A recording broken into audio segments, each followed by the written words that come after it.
Hello, dear students. I am Dipankar Samanto and welcome all of you to your very own platform Pharma IQ. আজকে আবার তোমাদের জন্য একটা নতুন video আলোচনা করা হচ্ছে ফার্মাসিউটিক্যাল জুরিসপ্রুডেন্সের যে ফার্মাসি অ্যাক্ট ফার্মাসি ল আছে তার সম্পর্কে আজকে আমরা আলোচনা করব। অলরেডি আমরা ফার্মাসিউটিক্যাল জুরিসপ্রুডেন্সের ড্রাগ অ্যান্ড কসমেটিক্স যে অ্যাক্ট আছে তার যে শিডিউল আছে ইজি ট্রিকের মাধ্যমে আমরা ডিসকাস অলরেডি করে নিয়েছি, যেগুলো তোমাদের এক্সামের পয়েন্ট অফ ভিউ থেকে খুবই খুবই ইম্পর্টেন্ট। তোমরা যারা এখনও দেখোনি অবশ্যই প্লেলিস্ট চেক করো, আপলোড করা আছে, দেখে নাও। খুবই ইজি ট্রিক, সহজে মনে রাখতে পারবে এবং যেখান থেকে এক্সামে 2 থেকে 3টে কোশ্চেন দেখাই যায়। সমস্ত এক্সামের পয়েন্ট অফ ভিউ থেকে ইম্পর্টেন্ট, জিলেট থেকে শুরু করে এক্সিট, আরআরবি, এএম, সিফয় pharma, DSSB, CGHS, ESIC, NFL, সমস্ত কম্পিটিটিভ এন্ট্রান্স এক্সাম, যত এক্সাম হয় ফার্মাসি রিলেটেড সমস্ত জায়গাতে ইম্পর্টেন্ট টপিক। তো আজকে আমাদের বিষয়বস্তু হচ্ছে আমাদের ফার্মাসি অ্যাক্ট। তো ফার্মাসি অ্যাক্ট পড়ার আগে আমরা একটা জিনিস পড়ে নেব যে ফার্মাসিউটিক্যাল জুরিসপ্রুডেন্স।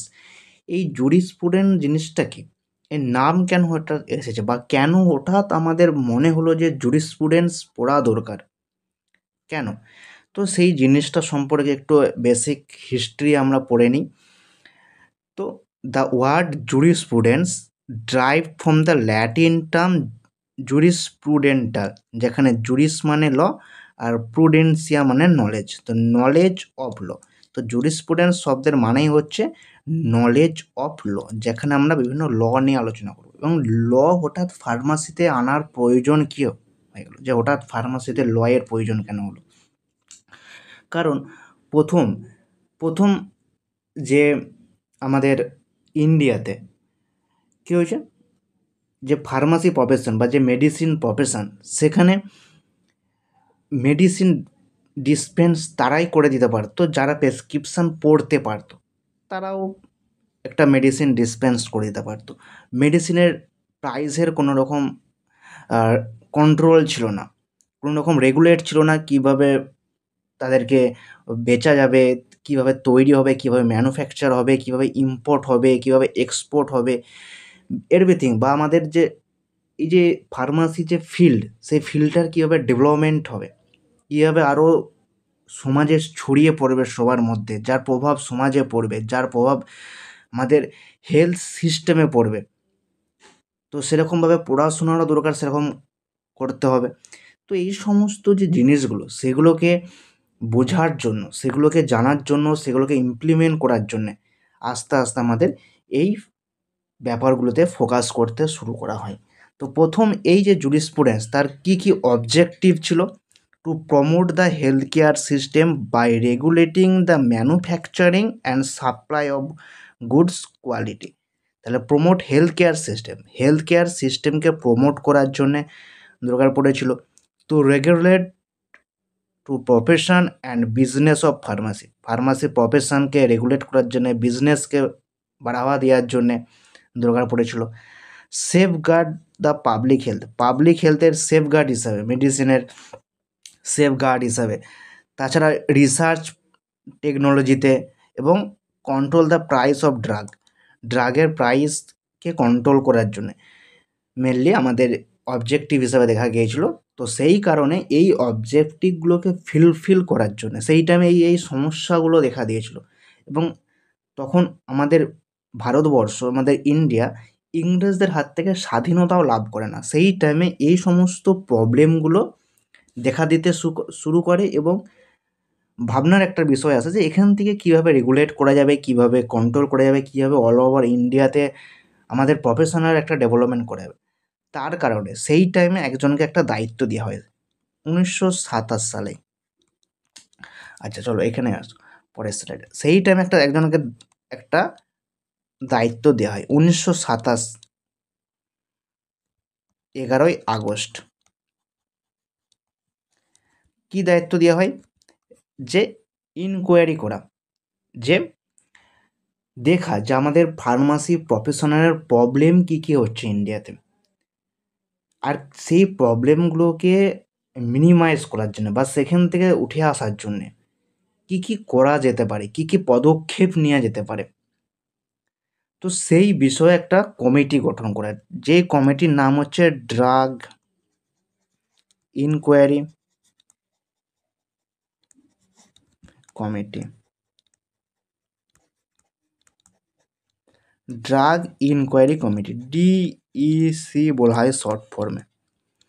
এবং কাকে এর চেয়ারম্যান করা হয়, কাকে এর চেয়ারম্যান করা হয়? এর চেয়ারম্যান করা হয় কর্নেল আর.এন. চোপড়া, চোপড়া স্যারকে করে দেওয়া হয় এই ড্রাগ ইনকোয়ারি কমিটির চেয়ারম্যান 1927 সালে। এবং কিসের জন্য এই ইনকোয়ারি কমিটিটার এস্টাবলিশমেন্ট হয়, এর অবজেক্টিভ কী ছিল? যে প্রবলেম দেখা, to see into the problem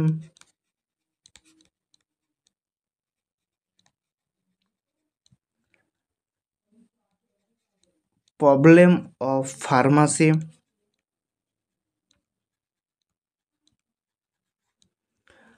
in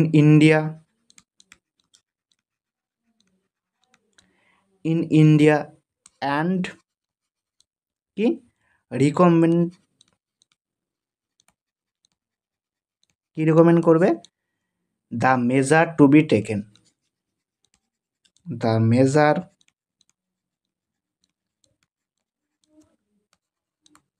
two be taken, খুবই ইম্পর্টেন্ট। তাহলে যেই অবজেক্টিভগুলো নেওয়া গেছিলো সেই অবজেক্টিভগুলোকে ফুলফিল করার সময় দেখা যায় কিছু প্রবলেম, সেই প্রবলেমগুলো থেকে কীভাবে ওভারকাম করা যাবে এবং কী কী পদক্ষেপ নিয়ে যেতে পারে বা কী কী প্রবলেম চলছে অ্যাকচুয়ালি। কিছু প্রবলেমের নামই বললাম, উল্টোপাল্টাভাবে ড্রাগের যে প্রাইস সেগুলো ঠিকঠাকভাবে তৈরি দিচ্ছে না, এমনকি কেউ যদি প্রেসক্রিপশান পড়তে জানে সেই মেডিসিন ডিসপেন্স করতে পারবে, রেজিস্টার ফার্মাসিস্টের তখন কোনো কনসেপ্টই ছিল না। তো এই সমস্ত প্রবলেমগুলো থেকে কীভাবে তৈরি করা যায়, তো সেইটাই হচ্ছে আমাদের এই ড্রাগ ইনকোয়ারি কমিটি। এবং এই কমিটির যে মেজারমেন্ট দেয় বা যেই পদক্ষেপগুলো নেওয়ার জন্যে বলে, সেই রকমভাবে তারপরে যাকে বলা হয় ফাদার অফ ইন্ডিয়ান ফার্মাসি, তার নাম কি? প্রফেসর, আমরা পড়েছি father of Indian pharmacy, professor Mahadev Lal Shroff,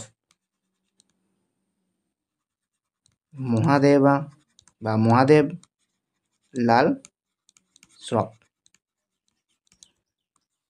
তারপরে এই প্রফেসর মহাদেব লাল শ্রফ তিনি প্রথম, যাকে ওই কারণে ফাদার অফ ইন্ডিয়ান ফার্মাসি বলা হয়, একটা ফার্মাসি কলেজ, একটা কোর্স লঞ্চ করে, যেটা প্রথম কোথায় হয়েছিল? বারাণস হিন্দু ইউনিভার্সিটিতে প্রথম ফার্মাসি কোর্স লঞ্চ করে। এবং তিনি এরপরেও বিভিন্ন অ্যাসোসিয়েশন তৈরি করে, ইন্ডিয়ান ফার্মাসিউটিক্যাল অ্যাসোসিয়েশন, এবং জার্নাল পাবলিশ করে, যাতে সেই জার্নাল ইন্ডিয়ার সবাই পড়তে পারে এবং সবার মধ্যে একটা ধারণা পৌঁছাতে পারে যে ফার্মাসি জিনিসটা কী, ঠিক আছে। এবং এইভাবেই ফার্মাসি প্রফেশনাল আস্তে আস্তে ডেভেলপমেন্ট হতে শুরু করে, এগিয়ে যেতে লাগে। তারপরেই 1940 সালে তৈরি হয়ে যায় কি? ড্রাগ অ্যান্ড কসমেটিক অ্যাক্ট, যেটা আমরা অলরেডি পড়ে নিয়েছি, ড্রাগকে রেগুলেট করার জন্য সমস্ত কিছু আমরা অলরেডি পড়ে নিয়েছি। এবং সেই 1940 সালেই একটা নতুন অ্যাসোসিয়েশনও তৈরি হয়, যার নাম all India pharmaceutical Congress association. কিছুই নয়, এই মহাদেব লাল শ্রফ যে অ্যাসোসিয়েশনটা এস্টাবলিশ করেছিলেন, ইন্ডিয়ার ফার্মাসিউটিক্যাল অ্যাসোসিয়েশন, যাকে আইপিএ বলা হতো, সেই অ্যাসোসিয়েশনটাই এই all India pharmaceutical Congress association নামে পরিচিত লাভ করে 1940 সালে। কিন্তু বুঝা গেল? তাহলে প্রথম এই মহাদেব লাল শ্রফের ফার্মাসি কোর্স একটা লঞ্চ করেছিলেন, ফার্স্ট কোর্স বারাণস হিন্দু ইউনিভার্সিটিতে, যার কারণে সবাই এই কোর্সের মাধ্যমে পড়াশোনা করে এবং আস্তে আস্তে ডেভেলপ হতে শুরু করে। এই কারণে একে বলা হয় ফাদার অফ ইন্ডিয়ান ফার্মাসি, বুঝলেন? তো সেই টাইমে শুধুমাত্র ড্রাগ ইনকোয়ারি কমিটি নয়, তার পাশাপাশি আরও কিছু কমিটি গঠন হয়। ইম্পর্টেন্ট পরীক্ষায় কোশ্চেন দেখা যায়, কী কমিটি দেখা যায়? ভোর কমিটি, ভাটিয়া কমিটি, মুদলিয়ার কমিটি, হাতি কমিটি। ঠিক আছে, কে তৈরি করেছিলেন, তার ডেসক্রিপশান কি, কিসের জন্য তৈরি করা হয়েছিল, খুবই ইম্পর্ট্যান্ট, এক্সামে কোশ্চেন জিজ্ঞেস করে, তো ট্রিকের মাধ্যমে মনে রাখার চেষ্টা করব। দেখো, ভোর কমিটি, ভোর কমিটিকে কার চেয়ারম্যানশিপ ছিল ভোর কমিটিতে? স্যার জোসেফ উইলিয়াম ভোর। ভোর, ভোর বলতে ভোরবেলা। ভোরবেলা যদি আমরা ঘুম থেকে উঠি, আমরা যদি এক্সারসাইজ করি, আমরা তাহলে ডেভেলপ করতে পারবো। তাহলে ভোর কমিটির কি উদ্দেশ্য কী ছিল? হেলথ সার্ভে, আমার হেলথের ডেভেলপ হবে। ভোরবেলা ঘুম থেকে উঠলে হেলথের ডেভেলপমেন্ট হবে, ভোরবেলা ঘুম থেকে উঠলে। তাহলে ভোর কমিটির কাজ কী ছিল? Health survey and development committee, government of India দ্বারাই তৈরি হয়েছিল। ক্লিয়ার? ইম্পর্টেন্ট কিন্তু, বারবার বলছি, এখান থেকে কোশ্চেন জিজ্ঞেস করে এক্সামে। আর আমরা এই স্লাইডে, এই লেকচারে আমরা যে সমস্ত জিনিসগুলোকে তুলে ধরেছি, সমস্ত কিছুটাই এক্সাম টার্গেটেড, এক্সাম স্পেসিফিক। ঠিক আছে, তো তোমাদের এবং ইজি ট্রিক মাধ্যমে যে কোনো জায়গাতে যেটা ট্রিক মাধ্যমে মনে রাখতে সুবিধা হবে, সেই জায়গাগুলো আমরা ক্লাসের মাধ্যমে বলে দেবো তোমাদেরকে। তারপরে কি আসছে? ভাটিয়া কমিটি। ভাটিয়া কমিটি, ভাটিয়া চোপড়া, ভাটিয়া আর কি চোপড়া, ভাটিয়া আর চোপড়া, ভাটিয়া চোপড়া একই একই রকম, ভাটিয়া চোপড়া, ভাটিয়া চোপড়া একই রকম শুনতে, ভাটিয়া চোপড়া, ভাটিয়া চোপড়া। চোপড়া কী করেছিল এইমাত্র পড়লাম? Drug inquiry committee. Drug inquiry কমিটির চেয়ারম্যান কে ছিলেন? Colonel R N. চোপড়া। সেরকমই ভাটিয়া কমিটিরও চেয়ারম্যান কে? চেয়ারম্যান ভাটিয়া কমিটির চেয়ারম্যান জেনারেল এস.এল. ভাটিয়া, এবং যার কাজ কী ছিল? Pharmaceutical inquiry committee. Chopra committee, R N. Chopra, যাকে ড্রাগ ইনকোয়ারি কমিটিও বলা হয়, চোপড়া কমিটিও বলা হয়, তাহলে তিনি কী করেছিলেন? Drug inquiry committee. চোপড়া আর ভাটিয়া একই, এরা বন্ধু, মনে রাখবে, চোপড়া আর ভাটিয়া একই বন্ধু এরা। তো ভাটিয়া সেরকমই তাহলে কী করেছিল? Pharmaceutical inquiry committee. একজন ড্রাগ ইনকোয়ারি কমিটি, একজন ফার্মাসিউটিক্যাল ইনকোয়ারি কমিটি। এরপর আছে মুদলিয়ার কমিটি। কি? লক্ষ্মণ স্বামী মুদলিয়ার, যিনি কী করেছিলেন? প্ল্যানিং করেছেন, হেলথ সার্ভে এবং প্ল্যানিং। ভোরবেলা যদি ঘুম থেকে উঠি, আমরা ডেভেলপমেন্ট করতে পারবো এবং শরীরের ফোকাস করতে পারবো, হেলথকে আমরা ভালো রাখতে পারবো। তারপরে যদি আমরা ঘুম থেকে উঠি, মিড ডেতে যদি ঘুম থেকে উঠি, তাহলে কিন্তু আমাদেরকে আবার পরের দিনের প্ল্যান করতে হবে। যা আজকের দিনটা তো কেটে গেল, কালকের প্ল্যানটা করে রাখি, তাহলে কালকে আমি এই টাইম উঠব, কিন্তু ফুলফিল হবে না, প্ল্যানই হবে, তাই তো? তো তোমাদের জন্য এটাই, যেইটা যেদিনের টাস্ক আমরা অলরেডি ডিসকাস করেছি। আমাদের এখন জিলেট এক্সাম আছে 1 মাসের মধ্যে, আমরা রোডম্যাপ তৈরি করেছি। যেইভাবে শিডিউল তৈরি করা হয়েছে, সেইভাবে যদি নিজেকে এখন থেকে প্ল্যানিং করে পড়া শুরু করো, নিজেকে ভালো জায়গায় দেখতে পাবে 1 মাস থেকে 1.5 মাস পরে, যখন তোমার এক্সাম হলে যে এক্সাম দিতে লাগবে, তখন তুমি এর রেজাল্ট পাবে। তাহলে মুদলিয়ার কমিটি কি? ভোরে উঠলে তো ডেভেলপমেন্ট হয়ে যায়, কিন্তু ভোরের পরে মিড ডেতে যদি ঘুম থেকে ওঠা হয়, তখন আর ডেভেলপমেন্টের কোনো প্রশ্ন ওঠে না, তখন আবার প্ল্যান করতে হয় যে আজকের দিনটা তো চলে গেল, দেখা যাক তাহলে কালকে এই টাইমে উঠে এই জিনিসগুলো করব। ক্লিয়ার? তাহলে Mudaliar committee, health survey and planning committee. সেরকম হাতি কমিটি, জয় শুক্লা হাতি, কি? ড্রাগ আর ফার্মাসিউটিক্যাল ইন্ডাস্ট্রি। ইন্ডাস্ট্রি বলতে একটা বড় জিনিস, আর হাতি কি? একটা বড় প্রাণী। তাহলে হাতি কমিটি কাজ ড্রাগ ফার্মাসিউটিক্যাল ইন্ডাস্ট্রি। তো এই টাইপের কমিটিগুলোও সেই টাইমে তৈরি হয়েছিল, যাতে সমস্ত হেলথ থেকে শুরু করে ফার্মাসিকে রেগুলেট করা যায়, তার ডেভেলপমেন্ট হয়। বুঝে গেল? এছাড়াও আর কি এসেছিল? আচার্য প্রফুল্লচন্দ্র রায় 1901 সালে, 1901-এ কী এস্টাবলিশ করেছিলেন? Bengal chemical and pharmaceutical works. কোথায়? কলকাতাতে। আমরা জানি এই ইয়ারটা অনেক সময় এক্সামে জিজ্ঞেস করে যে, আর বেঙ্গল কেমিক্যাল কে এস্টাবলিশ করেছেন জিজ্ঞেস করে। কে এস্টাবলিশ করেছিলেন? আচার্য প্রফুল্লচন্দ্র রায়। কোন ইয়ারে? 1901 সালে। বেঙ্গল কেমিক্যাল কোথায়? কলকাতাতে। আর কি? Professor T K. গাজ্জার 1903 সালে এস্টাবলিশ করেছিলেন স্মল ফ্যাক্টরি অ্যাট প্যারেল, বোম্বাই, এবং 1907 সালে অ্যালেম্বিক কেমিক্যাল ওয়ার্কার। দেখো, এই অ্যালেম্বিক যে কেমিক্যাল ওয়ার্কার আছে ভারতবর্ষে তৈরি হয়েছিল 1907 সালেই তৈরি হয়েছিল। তো এই কারণেই ফার্মাসি অ্যাক্ট বা এই কমিটিগুলো তৈরি করার প্রয়োজন হয়েছিল, কারণ সেই টাইমে তো প্রথম ইনকোয়ারি কমিটি তৈরি হয়েছিল কোন সালে? 1927 সালে, আর.এন. চোপড়া স্যারের নেতৃত্বে, চেয়ারম্যানশিপে। তার আগে এই সমস্ত কোম্পানি এস্টাবলিশমেন্ট হয়ে গেছে, তো সেগুলো রেগুলেট করা অসুবিধা হচ্ছিল।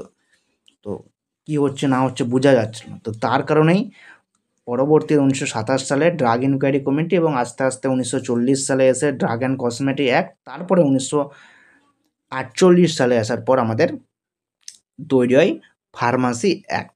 তো আমরা এই ফার্মাসি অ্যাক্ট সম্পর্কে পড়ব, তারপরে আমরা আরও কিছু ইম্পর্টেন্ট অ্যাক্ট যেটা কোন সালে পাস আউট হয়েছে এবার করে দেখে নেব, কারণ এখান থেকে ডাইরেক্ট এই কটা অ্যাক্ট পড়ে নিলে আমাদের এক্সামে অ্যান্সার দিতে পারো। ডাইরেক্ট জিজ্ঞেস করবে এই অ্যাক্ট, ইনসেকটিসাইড অ্যাক্ট কোন ইয়ারে পাস আউট হয়েছে, এইভাবে কোশ্চেন জিজ্ঞেস করবে ডাইরেক্ট।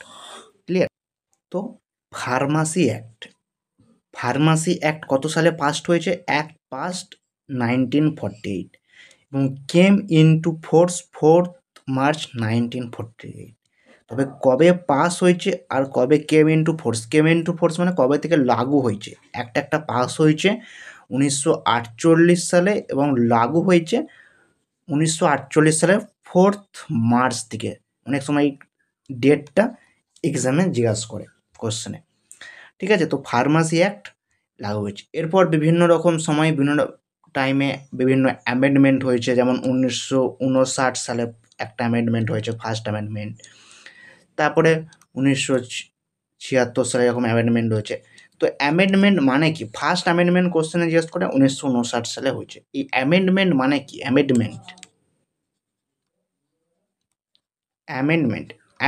মানে যে অ্যাক্টটা পাবলিশড হয়েছে সেই অ্যাক্টটিকে হয়তো কোনো জিনিস বাদ দিয়ে দেওয়া হয়েছে। প্রথমে যে এ সমস্ত জিনিস লেখা ছিল, যে এই সমস্ত জিনিসকে ফলো আপ করতে হবে, এ সমস্ত গাইডলাইন ছিল, তো হয় কোনো জিনিসকে বাদ দিয়ে দেওয়া হয়েছে বা নতুন কোনো জিনিস আবার অ্যাডপ্টেড করা হয়েছে, নতুন জিনিস কোনো মেনশন করা হয়েছে। তো সেই কারণে অ্যামেন্ডমেন্টের দরকার পড়ে। যেমন অনেক সময় এই যে ফার্মাসি অ্যাক্ট, যার মেন কাজ হচ্ছে এডুকেশন রেগুলেশন, যেটা হচ্ছে মেন ফার্মাসি অ্যাক্টের মেন মানে ফাংশন বলা হয় ফার্মাসি অ্যাক্টের। সেই এডুকেশন রেগুলেশনে বিভিন্ন সিলেবাস এ সমস্ত জিনিস পড়ে যায়, তো অনেক সময় সিলেবাস চেঞ্জ হয়, সিলেবাস অ্যাড হয়, তো সেই টাইমে অ্যামেন্ডমেন্টটার দরকার পড়ে। তো বুঝা গেলো? তো যখনই অ্যামেন্ডমেন্ট হয়েছে, অ্যামেন্ডমেন্ট মানে তোমরা এইটুকুনি মনে রাখো, হয় সেই অ্যাক্টকে কোনো জিনিস নতুন অ্যাড করা হয়েছে বা পুরনো কোনো জিনিসকে বাদ দিয়ে দেওয়া হয়েছে। কেন প্রয়োজন কেন পড়ছে? কারণ সময়ের সাথে সাথে বিভিন্ন সামাজিক পরিবর্তন দেখা দিচ্ছে, রুলসের চেঞ্জ হচ্ছে, ড্রাগেরও চেঞ্জ হচ্ছে, নানারকম ব্যাপারের জন্যে অ্যামেন্ডমেন্টের দরকার পড়ে। আর এই ফার্মাসি অ্যাক্টের অবজেক্টিভ কী ছিল? কেন এই ফার্মাসি অ্যাক্টকে পাস হতে হলো 1948 সালে? কী এমন প্রয়োজন চলে এসেছিলো যার কাজ কী এবং অবজেক্টিভ কী? এই ফার্মাসি অ্যাক্টের মেন কাজ হচ্ছে স্টেট প্রফেশন অফ ফার্মাসি প্রফেশনালকে রাইজিং করা, ফার্মাসি প্রফেশনকে আরও তুলে ধরা, তার ডেভেলপ করা, যাতে সমাজে তার বিস্তার ছড়িয়ে পড়ে, সমাজের সাধারণ মানুষ তার উপভোগ পায়। কারণ এই ফার্মাসি মানেই মেডিসিন, আর মেডিসিন যদি ঠিকঠাকভাবে তৈরি হয় তার ফল সমাজে পড়বে, তাই তো আমরা দেখেছি কোভিডের সময়। তাছাড়া কি? Ensure education and training, this act provide for the constitution of pharmacy council of India, PCI. এই পিসিআই যে একটা বডি, সেন্ট্রাল বডি, আমরা সবাই নাম শুনেছি, সবাই জানি পিসিআই। তো এই পিসিআই তৈরি হয়েছে এই ফার্মাসি অ্যাক্টের জন্য, এই পিসিআইকে তৈরি করা হয়েছে, যেটা কত সালে তৈরি হয়েছে? 1949 সালে ফার্স্ট পিসিআই আমাদের কনস্টিটিউট হয়েছিল 1949 সালে। তারপর থেকে এভরি 5 ইয়ার্সে কী হয়? এভরি 5 ইয়ার্সে রিকনস্টিটিউট হয়, মানে ভোট হয় নতুন করে, তাই তো, যেটা একটা সেন্ট্রাল বডি বলা হয়। তো সেই পিসিআইকে তৈরি করার জন্য ফার্মাসি একটা রোল আছে। তাছাড়া কি? ফর রেজিস্ট্রেশন অফ ফার্মাসির যে রেজিস্ট্রেশন, তোমরা ফার্মাসি পাস আউট হলে রেজিস্ট্রেশনের জন্য ছুটে বেড়াও, এখানে ওখানে রেজিস্ট্রেশন করবে, রেজিস্টার ফার্মাসিস্ট লিখবে, অনেকে তো নামের মাঝে আবার RX DRX অ্যাড করে দিয়ে। তো এই যে রেজিস্ট্রেশন পেয়ে যাও বা রেজিস্টার ফার্মাসিস্ট হয়ে যাও, তো সেই কাজটাও এই ফার্মাসি অ্যাক্টের মাধ্যমে, যাতে এরা ফার্মাসি, এদেরকে আর পরিচিত দেওয়া দরকার, এদের একটা পরিচিতি হোক এবং তারাই মেডিসিন ডিসপেন্স করতে পারবে। যেখানে মেডিসিন সেখানে রেজিস্টার একটা ফার্মাসি থাকতে হবে। তো এই যে কনসেপ্ট, কারণ এই প্রবলেমগুলো দেখা গিয়েছিল ড্রাগ যখন ইনকোয়ারি কমিটি তৈরি হয়েছিল, RN চোপড়া এই সমস্ত প্রবলেমগুলো দেখেছিল, কারণ তখন যে প্রেসক্রিপশন পড়তে পারে সেই ডিসপেন্স করতে পারে। তো তারপরেই আস্তে আস্তে ডেভেলপমেন্ট হয়েছে, এটা যত রাইজ হচ্ছে প্রফেশনাল তত হচ্ছে। তো সেইভাবে রেজিস্টার ফার্মাসি হয়ে যাওয়ার জন্য এটা, তো রেজিস্ট্রেশন কে দেবে? রেজিস্ট্রেশন তো আর সেন্ট্রাল দিতে পারবে না, তো ওই কারণে সেন্ট্রাল থেকে প্রতিটা স্টেটে স্টেট ফার্মাসি কাউন্সিল তৈরি করা হয়। শুধু স্টেট ফার্মাসি কাউন্সিল নয়, অনেক জায়গাতে জয়েন্ট স্টেট ফার্মাসি কাউন্সিলও আছে। জয়েন্ট স্টেট ফার্মাসি কাউন্সিল বলতে যেমন আমাদের এখানে, আমরা ওয়েস্ট বেঙ্গলে বসবাস করি, ওয়েস্ট বেঙ্গল ফার্মাসি কাউন্সিল আছে, আমরা সবাই জানি, পূর্তভবন বলে সবাই পরিচিত সল্টলেকে। সেরকম অনেক জায়গায় কি আছে, অনেক স্টেটে দুটো স্টেট মিলে একটা ফার্মাসি কাউন্সিল আছে। যেমন মহারাষ্ট্র, গোয়া মিলে একটা ফার্মাসি কাউন্সিল আছে, যেগুলোকে বলা হয় জয়েন্ট স্টেট ফার্মাসি কাউন্সিল। তাদের কাজ কি? সেখানে ওই স্টেটে যে সমস্ত স্টুডেন্ট আছে তাদেরকে রেজিস্ট্রেশন দেওয়া, তাদেরকে রেজিস্টার ফার্মাসি করে দেওয়া। এবং রেজিস্ট্রেশন কারা পাবে? যারা কোর্স কমপ্লিট করবে, কোর্সের পরে যে এডুকেশন রেগুলেশন আমরা একটু পরে পড়ব, যেখানে যে ট্রেনিং মেনশন করা আছে, সেই ট্রেনিং যখন তারা কমপ্লিট করবে, তারা ক্যাপাবেল হবে একটা ফার্মাসিস্ট হওয়ার জন্য, তখনই তারা রেজিস্ট্রেশন পাবে। ফুলফিল যত যা ক্রাইটেরিয়া আছে ফুলফিল করতে পারলে তবেই সে রেজিস্টার ফার্মাসিস্ট হবে। তো register of A pharmacy in the various state, this act promote the constitution of state pharmacy council. তাহলে এই ফার্মাসি অ্যাক্টের জন্যেই কী হয়েছে, রেগুলেশন তৈরি হয়েছে, এডুকেশন রেগুলেশন, যেটা মেন ফাংশন হচ্ছে ফার্মাসি অ্যাক্টের। পিসিআই কনস্টিটিউট হয়েছে 1949 সালে, তারপরে বিভিন্ন স্টেট ফার্মাসি কাউন্সিল কনস্টিটিউট হয়েছে, কারণ কি, for registration of the pharmacy, যার জন্যে। তো এই ছিল অবজেক্টিভ অফ ফার্মাসি অ্যাক্ট। তো এই যে ফার্মাসি অ্যাক্ট আছে, এই ফার্মাসি অ্যাক্টের মধ্যে 5 চ্যাপ্টার আছে এবং 46 সেকশন আছে। 5টা চ্যাপ্টার ফার্মাসি অ্যাক্ট এর কি আছে, 5টা চ্যাপ্টার আছে এবং সেকশন কটা আছে, 46। এই 5 চ্যাপ্টার আমাদেরকে মনে রাখতে হবে। যেমন আমরা আগের ক্লাসে আমরা ড্রাগ অ্যান্ড কসমেটিক অ্যাক্ট পড়ছিলাম, সেখানেও আমরা দেখছিলাম। সেরকমভাবে এখানেও 5টা চ্যাপ্টার কী কী আছে, চ্যাপ্টার 1-এ আছে ইন্ট্রোডাকশান, সেখানেও ছিল চ্যাপ্টার 1-এ ইন্ট্রোডাকশান, আর চ্যাপ্টার 5-এ মিসলেনিয়াস, এখানেও সেম। তার সাথে তারপরে 2 নম্বরে কী চলে আসছে, 2 নম্বরে main pharmacy council of India, PCI চলে আসছে। পিসিআর পরেই চলে আসছে স্টেট ফার্মাসি কাউন্সিল, এবং চ্যাপ্টার 4-এ কে আছে, রেজিস্ট্রেশন অফ দ্য ফার্মাসিস্ট। তাহলে এই যে ফার্মাসি অ্যাক্ট দেখতে পাচ্ছি, যে এটা 1948-এ পাস্ট হয়েছে এবং came in to the force 4th March 1948। সেই ফার্মাসি অ্যাক্টের যে চ্যাপ্টার আছে, চ্যাপ্টার 1-এ ইন্ট্রোডাকশান, চ্যাপ্টার 2-এ আছে pharmacy council of India, chapter 3-তে state pharmacy council of India, chapter 4-এ রেজিস্ট্রেশন অফ দ্য ফার্মাসিস্ট, এবং চ্যাপ্টার 5-এ মিসলেনিয়াস। এবং এই যে 46 সেকশন আছে, 46 সেকশনে আমরা পড়বো না, কিছু ইম্পর্টেন্ট সেকশন পড়বো যেগুলো কোশ্চেনে দেখা যায়। যেরকম কী কী আছে, সেকশন 3তে কী বলছে, সেন্ট্রাল ফার্মাসি কনস্টিটিউট হতে হবে। এই যে স্টেট ফার্মাসি কাউন্সিল যেটা আছে, পিসিআই, সেন্ট্রাল ফার্মাসি কাউন্সিল কাকে বলা হয়, পিসিআইকে। চ্যাপ্টার 3 মেনশন করেছে যে পিসিআই একটা গঠন করতে হবে। চ্যাপ্টার 12 কি, সেকশন 12-এ কী আছে, সেকশন 12 আছে কোর্স অফ স্টাডি, কত বছরের কোর্স হবে, কি হবে, এই সমস্ত জিনিসকে 12-এর আন্ডারে রাখা হয়েছে। সেকশন 12 ইম্পর্টেন্ট, কিন্তু কোশ্চেন ডাইরেক্ট দেখা যায় এক্সামে, ভালো করে মনে রাখবেন।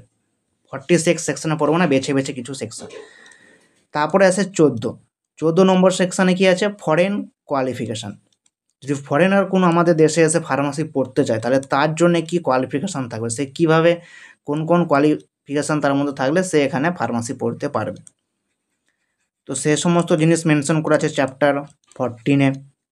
যেমন আমরা দেখেছি এখানে ফিজিক্স, কেমিস্ট্রি, ম্যাথ, নাহলে বায়োলজির মধ্যে কিছু একটা থাকতে হয়, র্যাঙ্ক করতে হয়। সেরকম তার মধ্যে কি কোয়ালিফিকেশান থাকলে ফরেন কোনো পার্সন আসলে ইন্ডিয়াতে সে ফার্মাসি পড়াশোনা করতে পারবে। চ্যাপ্টার 15-এর মধ্যে কী আছে, chapter 15 central register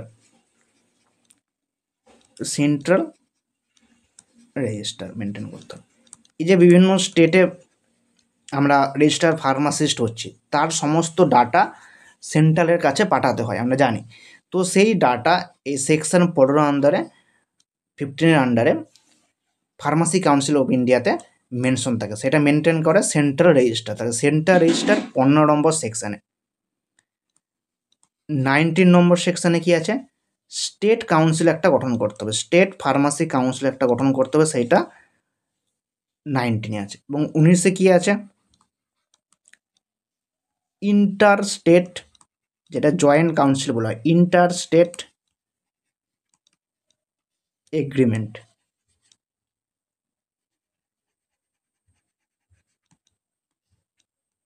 inter state agreement section 20 আছে। ইন্টার, ইন্টার মানে দুটো স্টেটের মধ্যে, যাকে বলা হয় joint state pharmacy council, joint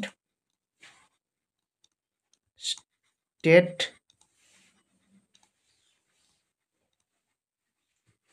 pharmacy council, inter state, ঠিক আছে। ইন্টার স্টেট ফার্মাসি কাউন্সিল, যেমন ইন্টার কলেজ কম্পিটিশন হয় দুটো কলেজের মধ্যে, সেরকম দুটো স্টেটের মধ্যে ম্যাক্সিমাম দুটো স্টেট থাকতে হবে, তবেই জয়েন্ট স্টেট ফার্মাসি গঠন, যেটা সেকশন 20-র মধ্যে আছে। তো এই কিছু ইম্পর্টেন্ট সেকশন যেখান থেকে এক্সামে কোশ্চেন দেখা যায়, যেগুলো আমাদেরকে পড়ে নিতে হবে। সেকশন 3-তে পিসিআই, সেকশন 12-এ কোর্স স্টাডি, তারপরে 14-এ আছে ফরেন কোয়ালিফিকেশান, 15-এ আছে সেন্ট্রাল রেজিস্টার, 19-এ আছে স্টেট ফার্মাসি কাউন্সিল এবং 20-তে আছে ইন্টার স্টেট এগ্রিমেন্ট। তুমি পরপর কীভাবে মনে রাখবে, এভাবে পিসিআই, তারপর চলে গেল আমাদের কোর্স, পড়াশোনা করতে হবে কোর্স, তারপরে ফরেন কোয়ালিফিকেশান, তারপরে চলে গেল আমাদের সেন্ট্রাল রেজিস্টার, তারপরে state pharmacy council, joint state pharmacy. কী কী আছে প্রথমে, যদি একটা গ্রাফ টানি, প্রথমে 15 রেখে দিলাম, তারপর 20, 20-র আগে 19, 20 হয়ে গেল, 19, 20 আছে, 14, 15 আছে দেখো, আর আছে 12, আর 3, 3, 4, 12। এভাবে পরপর একবার যদি নিজে থেকে মুখে মুখে পড়তে শুরু করো সিকোয়েন্স মেনটেন করে, তাহলেই মনে রয়ে যাবে। এই জুরিসপ্রুডেন্স পড়ার সময় নিজে এরকম ছক বা এরকম পরপর যদি না লিখেও মনে থাকবে না। বারবার বলছি, একবার লিখলে তাহলে তোমার ভিজুয়ালাইজেশনের সময় মনে পড়বে, ভিজুয়ালাইজ করতে গেলে যে পিসিআই ছিল, তারপরে সেন্ট্রাল, তারপরে কোর্স ছিল, কেন আমার পিসিআই আমরা ফাংশনই পড়েছি, যার মেন ফাংশন পড়াশোনা করা, কোর্স করা, তো কোর্সের স্টাডি, ফরেন কোয়ালিফিকেশান, তারপরে সেন্ট্রাল রেজিস্টার, তারপরে স্টেট, তারপরে জয়েন্ট, ঠিক আছে। তো এই ছিল আমাদের যে ফার্মাসি অ্যাক্ট আছে তার 5 চ্যাপ্টার এবং 46 সেকশনের মধ্যে ইম্পর্টেন্ট কিছু সেকশন আমরা ডিসকাস করলাম, এবং 5 চ্যাপ্টারের মধ্যে কোন চ্যাপ্টারে কী আছে ডিসকাস করলাম। নেক্সট হচ্ছে মেম্বার অফ পিসিআই। পিসিআই যে গঠন হয়, পিসিআই তো গঠন হয়, যেটা প্রথম 1949 সালে গঠন হয়েছিল, আর প্রতি 5 ইয়ারে রিকনস্টিটিউট হয়, নতুন করে ভোট হয়, প্রেসিডেন্ট, ভাইস প্রেসিডেন্ট নতুন নির্বাচিত হয়। তো সেরকম মেম্বার অফ পিসিআই এবং চেঞ্জ হয়, ভালো করে যখন এই কোশ্চেনগুলো আসে তো প্রেসিডেন্টকে, ভাইস প্রেসিডেন্টকে দেখবে, কারণ 5 বছর পর পর চেঞ্জ হয়, তো একটা ডাটা তো ফিক্স থাকে না যে এটা পড়ে নিলাম হয়ে গেল, যেমন ড্রাগ ইনকোয়ারি কমিটি মানে আর এন চোপড়া, সেরকম তো নয়, কারণ এখানে চেঞ্জ হয়, তো দেখবে কবে কোন ইয়ারে আছে, আবার গুগল করে দেখে নেবে, চেঞ্জ হতে থাকে এগুলো।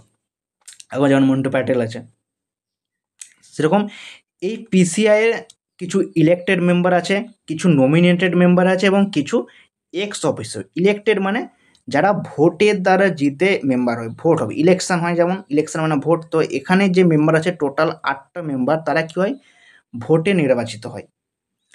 নমিনেটেড মানে যাদেরকে নমিনেশন দেওয়া হয় যে এরা মেম্বার হবে, যেমন ইলেকশন হয়ে সবাই চলে আসলো, নমিনেশন, যেমন আমাদের ভোট, আমাদের লোকসভা বিধানসভা ভোটেও যেমন আমরা দেখি, সেরকম ব্যাপার।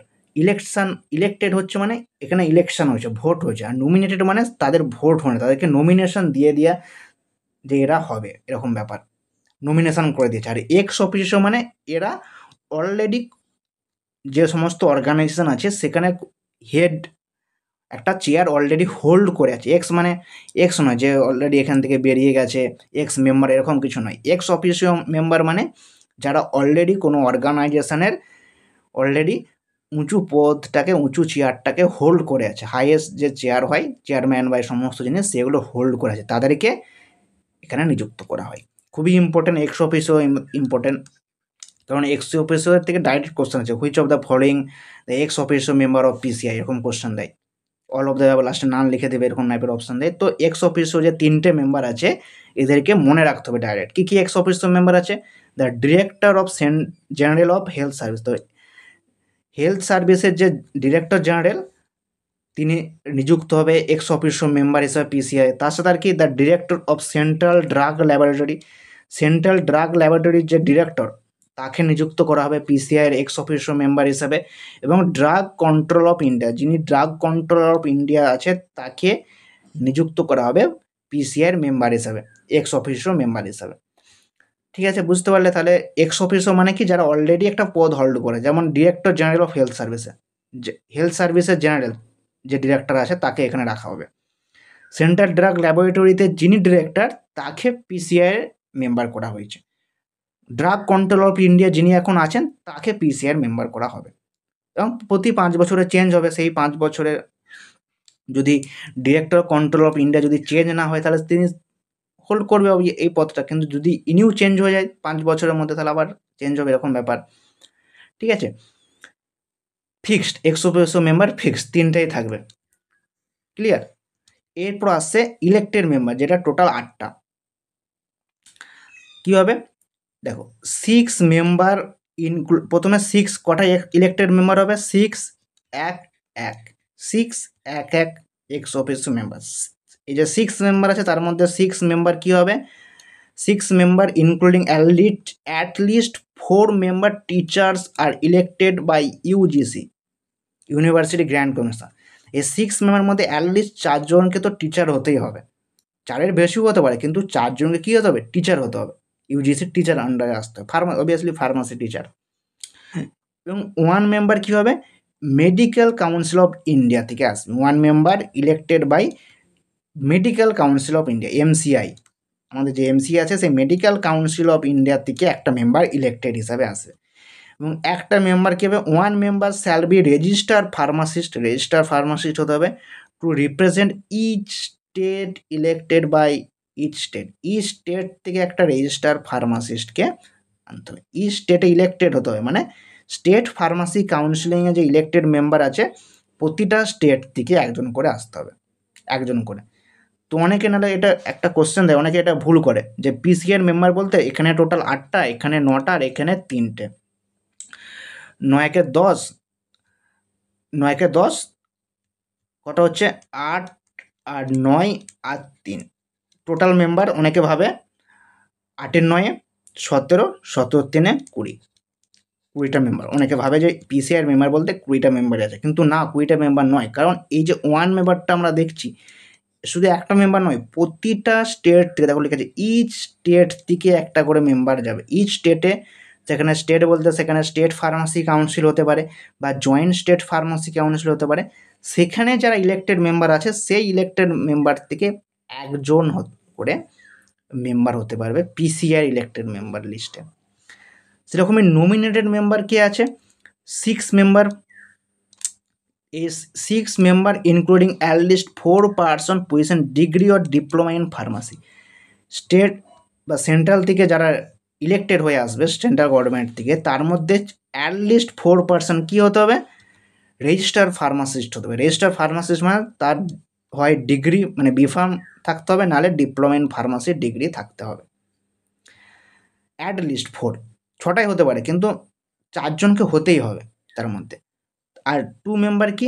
1 মেম্বার ফ্রম ইউজিসি থেকে, ইউনিভার্সিটি গ্র্যান্ড কমিশন থেকে, আর 1 member AICTE, all India council of technical education থেকে একটা মেম্বার, 2টো মেম্বার হয়ে গেল। আবার 1 মেম্বার কি? 1 register pharmacist to represent each state nominated by central government and union territory. Each state মানে প্রতিটা স্টেট থেকে বা স্টেট জয়েন্ট ফার্মাসি কাউন্সিল থেকে একটা করে মেম্বারকে নমিনেটেড করে পাঠাতে হবে। ক্লিয়ার? এই কারণে এর মেম্বার কিন্তু 20 নয়, কারণ এখানে প্রতিটা স্টেট থেকে একজন করে যাচ্ছে। ক্লিয়ার? তাহলে পিসিআই এর যে মেম্বার আছে, ইলেক্টেড মেম্বারে আছে 611, তারপরে আসছে নমিনেটেডের 621, এক্স অফিসিও 111, ফোন নাম্বারের মতো মনে রাখতে হবে। 611, 621, 11, 11 3টে x officio member. 611 MCR member আছে, ইচ স্টেট ফার্মাসি কাউন্সিল থেকে অ্যাটলিস্ট টিচার হতে হবে, এআইসিটি থেকে একজন আছে, ইউজিসি থেকে একজন আছে, এইভাবে টোটাল মেম্বার অফ পিসিআই আমাদেরকে রিকল করে রাখতে হবে। তার মধ্যে x officio member most important, তাছাড়া এরকম কোশ্চেন যায় ইলেক্টেড মেম্বার কয়জন আছে, এবার কোশ্চেন জিজ্ঞেস করে, কিন্তু বেশিরভাগ কোশ্চেন এখান থেকে এই এক্স অফিসিও মেম্বার থেকে আসে। এক্স অফিসিও মেম্বার কারা আছে ভালো করে মনে রেখে দেবে। Director general of health services, director of central drug laboratory আর ড্রাগ কন্ট্রোলার অফ ইন্ডিয়া। ঠিক আছে, তো পিসিআইয়ের যে মেন ফাংশন হচ্ছে এডুকেশন রেগুলেশন, প্রথমেই পড়ে এসেছি, কারণ যে সেকশন আছে সেখানে যে 12 নম্বর সেকশন ছিল সেখানে কোর্স অফ স্টাডি মেনশন আছে, ফরেন কোয়ালিফিকেশান 14 নম্বর সেকশন। তো এডুকেশন রেগুলেশনে প্রকাশ করা হয়েছে স্টেট ফার্মাসি কাউন্সিলের একটাই কাজ শুধু রেজিস্টার ফার্মাসিস্ট করে দেওয়া, রেজিস্ট্রেশন দেওয়া, কিন্তু সেন্ট্রাল ফার্মাসি কাউন্সিল যাকে পিসিআই বলা হয়, ফার্মাসি কাউন্সিল অফ ইন্ডিয়া, তার কিন্তু মেন ফাংশন হচ্ছে এডুকেশনকে রেগুলেশন করা, কোর্স দেখা, ফরেন কোয়ালিফিকেশান, সমস্ত লাস্টে যে প্রতিটা স্টেট থেকে যে লিস্ট আসছে রেজিস্ট্রেশনের ফার্মাসিস্টদের, তাদের ডাটা মেনটেন করা, সেন্ট্রাল রেজিস্টার যেটাকে বলা হয় 15 নম্বরেতে আছে, তো এগুলো মেনটেন করা। সেরকম এডুকেশন রেগুলেশন বিভিন্ন সময় এসেছে। ফার্স্ট যে এডুকেশন রেগুলেশন এসেছিলো সেটা হচ্ছে 11 জুলাই 1953-তে, এবং তারপর থেকে প্রতি বছর চেঞ্জ হয়, মানে সবসময় আপডেট হতে থাকে, সিলেবাসেরও যেমন আপডেট হয় সেরকম এডুকেশন রেগুলেশনেরও আপডেট হতে থাকে। তারপরে এসে 72-এ, তারপর এসেছে 1981, এবং নেক্সট এসেছে 1991, এবং লেটেস্ট হচ্ছে 2020। 1991টা অনেক সময় এক্সামে ডাইরেক্ট আসে, আর ফার্স্ট এসেছে 11 জুলাই 1953, তারপরে 1991। আর আমরা যে ট্রেনিং আর এই সমস্ত জিনিসগুলো দেখতে পাচ্ছি, যেটা আমরা সবাই জানি 500 আওয়ার্সের একটা প্র্যাকটিক্যাল ট্রেনিং হয়, তো সেটা 1991 এডুকেশন রেগুলেশন ওয়াইজ। তো কি আছে, not less than 250 hours for are devoted to actual dispensing of prescription in recognized hospital and dispensary or pharmacy। এতক্ষণ রাখতে হবে ট্রেনিং, এবং যদি কেউ প্র্যাকটিক্যাল ট্রেনিং করে তাহলে 500 আওয়ারের হতে হবে প্র্যাকটিক্যাল ট্রেনিংয়ের টাইম পিরিয়ড। তবে সে এগুলো যদি ফুলফিল করে, তার সাথে যে কোর্সের ডিউরেশন আছে, কোর্স সেগুলো যদি ফুলফিল করে, তারপরেই সে যে কী হবে, একটা রেজিস্টার ফার্মাসিস্ট হতে পারবে। তো ইম্পর্টেন্ট এখান থেকে কোশ্চেন আছে, কত ঘন্টার প্র্যাকটিক্যাল ট্রেনিং দরকার পড়ে? 500 ঘন্টা। যদি বলে ডিসপেন্সারি এ সমস্ত, তাহলে 250 ঘন্টার ট্রেনিং পড়ে। এর কম হওয়া চলবে, নট লেস দ্যান লেখা আছে, এর কম হওয়া চলবে না। এর বেশি তুমি করতে পারো, কিন্তু এর কম হওয়া চলবে না। ঠিক আছে, তাহলে এডুকেশন রেগুলেশন এই জন্যে এসেছে, যাতে এডুকেশানকেও ফোকাস করা যায়। কীভাবে এডুকেশান মেন, যদি এডুকেশানে ভালোভাবে ফোকাস করে যায়, এডুকেশানে যদি সিলেবাস সেইভাবে তৈরি হতে পারে, সেইভাবে যদি স্টুডেন্টদেরকেও সেইভাবে পড়ানো যেতে পারে, সেই নলেজ যদি স্টুডেন্টের মধ্যে আসে, তাহলে ফার্মাসি প্রফেশনাল ডেভেলপমেন্ট হবে, যেটা আলটিমেটলি টার্গেট। তাই তো আমরা সেম জিনিস পড়ি অনেক সময়, এমবিবিএসের সময় ফার্মাকোলজি আর এ সমস্ত সেম জিনিস পড়ি, কিন্তু সেভাবে রিকগনাইজ হয় না। তার কারণ হচ্ছে সিলেবাসে সেরকম ব্যাপারগুলো নেই। সেইভাবে সিলেবাস প্যাটার্ন তৈরি করতে হবে, যাতে ভালো ভালো জায়গাতে জবের স্কোপও আমাদের জন্য খুলে আসে। তো এই সমস্ত ব্যাপারগুলো দেখতে হবে আমাদের পিসিআইকেই, অন্য কেউ যেগুলো দেখতে পারবে না, যদিও ওই কারণে পিসিআইকেই দেখতে হবে এই সমস্ত ব্যাপারগুলো। এরপর আসে state pharmacy council. State pharmacy council, তো স্টেট ফার্মাসি কাউন্সিলও তৈরি হয়েছে, যেমন আমরা এই পড়ে আসলাম স্টেট ফার্মাসি কাউন্সিল, যেটা আমরা দেখলাম কত নম্বরে দেখলাম, স্টেট ফার্মাসি কাউন্সিল 1 2 3 4 5। 1 নম্বরে কী দেখলাম, ইন্ট্রোডাকশান। 5 নম্বরে কী দেখলাম, মিসলেনিয়াস। 2 নম্বরে কী দেখলাম, পিসিআই। 3 নম্বরে স্টেট, আর 4 নম্বরে রেজিস্ট্রেশন, রেজিস্টার ফার্মাসিস্ট। এবং যে সেকশানে দেখলাম স্টেট 19 নম্বর সেকশান, জয়েন্ট স্টেট 20 নম্বর সেকশানে, বারবার দেখবে মনে রয়ে যাবে। আর এই স্টেট ফার্মাসি কাউন্সিল রিকনস্টিটিউট হয় এভরি 5 ইয়ার্স, যেমন আমাদের পিসিআই হয়, স্টেট ফার্মাসি কাউন্সিল এভরি 5 ইয়ার্সে রিকনস্টিটিউট হয়ে থাকে। তো এখানে স্টেট ফার্মাসি কাউন্সিল, তার সাথে জয়েন্ট ফার্মাসি কাউন্সিলও মেনশন করা আছে। জয়েন্ট ফার্মাসি কাউন্সিল যখনই তৈরি হবে, একটা স্টেট কিন্তু হবে না, মিনিমাম 2টো স্টেট থাকতে হবে, 2 থেকে 3 হলে তবেই তৈরি হবে জয়েন্ট স্টেট ফার্মাসি কাউন্সিল, তাই তো? ইন্টারস্টেট এগ্রিমেন্ট যেইটা হয়েছে সেকশন 20-তে। স্টেট ফার্মাসি কাউন্সিল আমরা ওয়েস্ট বেঙ্গল আছে, ওয়েস্ট বেঙ্গল ফার্মাসি কাউন্সিল দেখবে সেখানে রিসেন্ট ভোটই হয়েছে, যেখানে ইলেক্টেড মেম্বার কত আছে? 6 register pharmacist among the themselves elected হয়।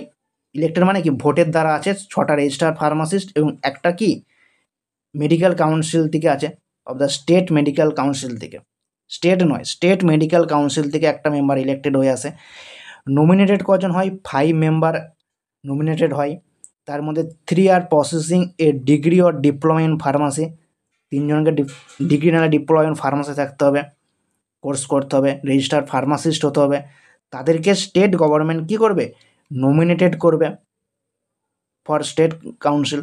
আর এক্স অফিসিও মানেই বলেছি যারা অলরেডি কোনো একটা পজিশনকে হোল্ড করে আছে তারাই এক্স অফিসিও হবে। যেরকম state pharmacy council ex officio member কারা কারা হয়? Chief administrative medical officer of the state, MO, officer incharge drug and cosmetic অ্যাক্টের যে অফিসার ইনচার্জ আছে তিনি, এবং government analyst under the drug and cosmetic act as state government may appointed in this behalf. তাহলে ex officio member একটা chief administrative medical officer যে স্টেটে আছে, তার সাথে officer incharge drug and cosmetic অ্যাক্টের এবং গভর্নমেন্ট অ্যানালিস্ট একটা, এরা এক্স অফিসিও মেম্বার হিসাবে অ্যাপয়েন্টমেন্ট হয়।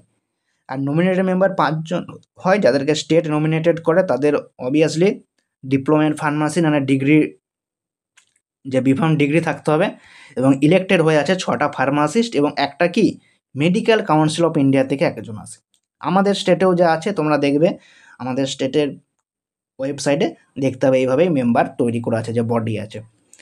আর জয়েন্ট স্টেট ফার্মাসি কাউন্সিল 3 থেকে 5 রেজিস্টার ফার্মাসিস্ট আর 1 member elected by the MCI of each state from among the its member, MCI থেকে একজন আছে।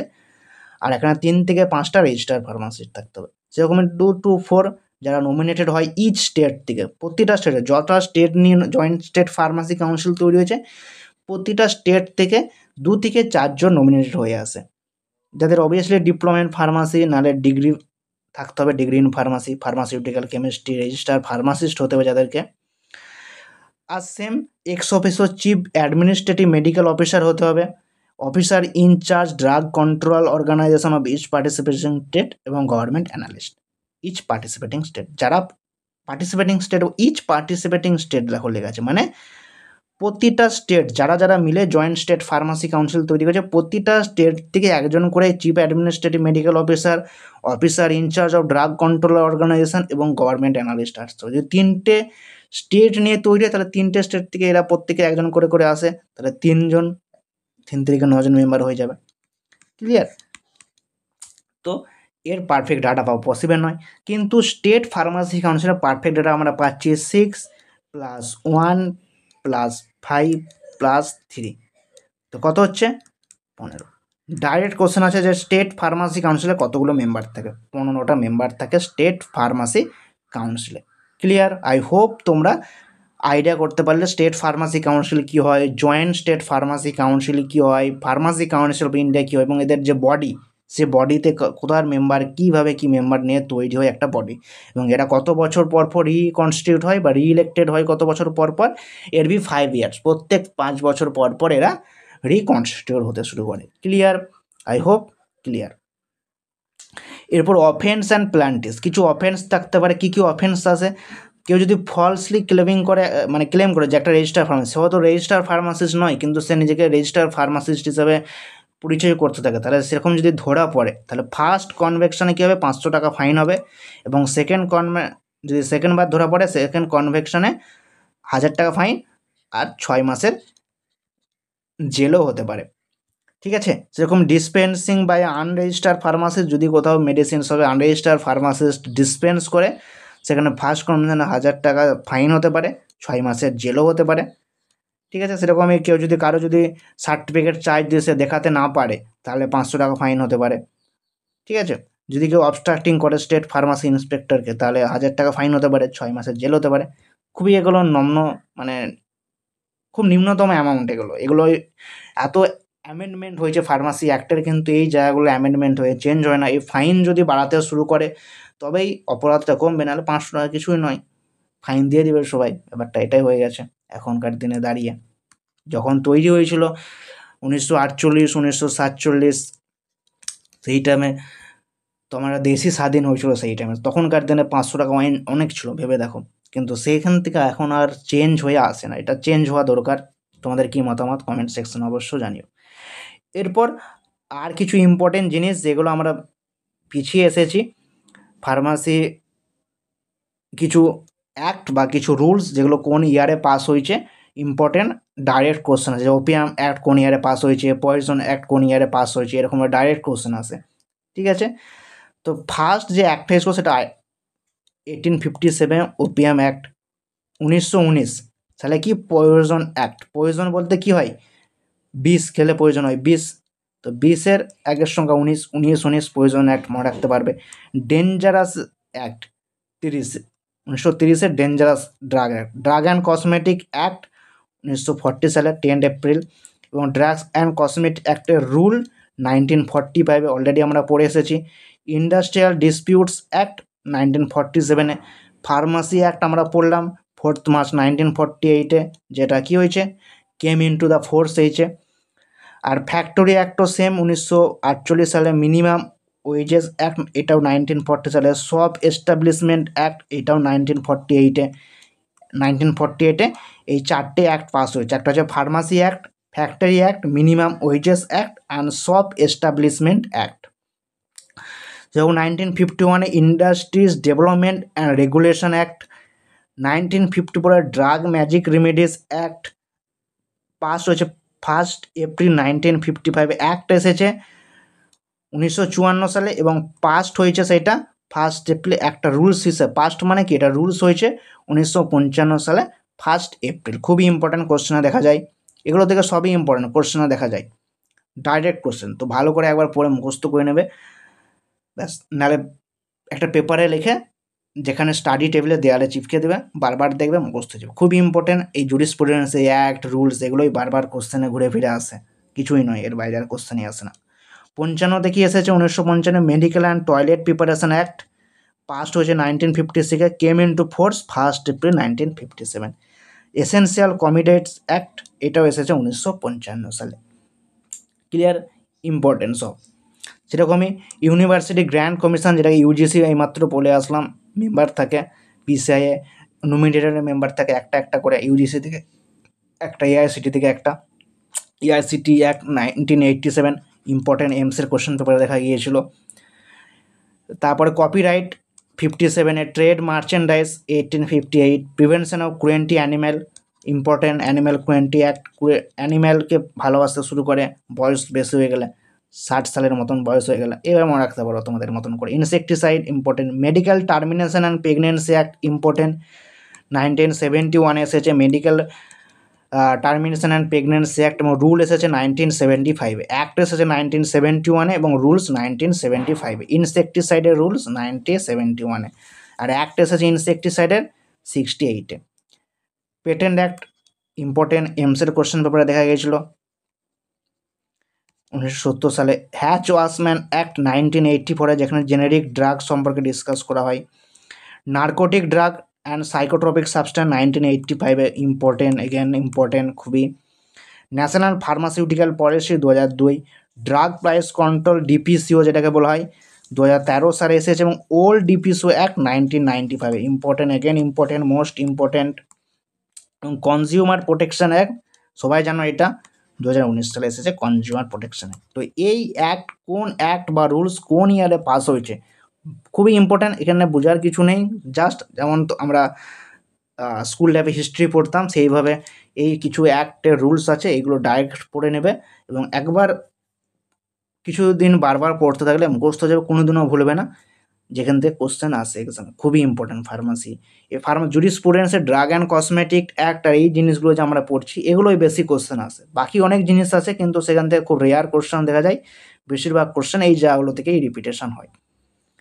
ক্লিয়ার। এরপর কিছু ইম্পর্টেন্ট প্লেস আর সেখানে কোন ল্যাবরেটরি বা আছে বা ইনস্টিটিউট আছে বা কোনো অর্গানাইজেশন আছে, এগুলো একবার করে দেখে নিই। যেমন গাজীপুর বা নিমাজ কী আছে, সেখানে গভর্নমেন্ট ওপিয়াম ফ্যাক্টরি আছে। চেন্নাই কী আছে, বিসিজি ভ্যাকসিন বা ল্যাবরেটরি, খুবই ইম্পর্টেন্ট, এগুলো ইম্পর্টেন্ট।